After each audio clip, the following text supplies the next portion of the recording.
Hi my lovely viewers, this is Hello YouTuber running tutorial channel for you. Today in this tutorial I'm going to show you how to repair Microsoft Store in Windows 11. So for this case we have to go to the Microsoft Store where it has here.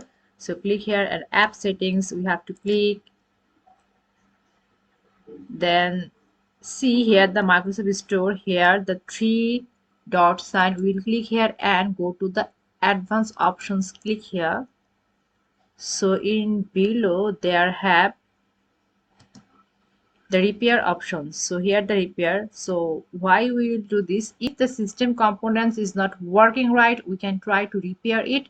The system components data won't be affected. So here we will click this repair section. So in this way we will do the repairing system. So thank you so much for watching this video. Please subscribe this channel. Hopefully this tutorial will help you so much.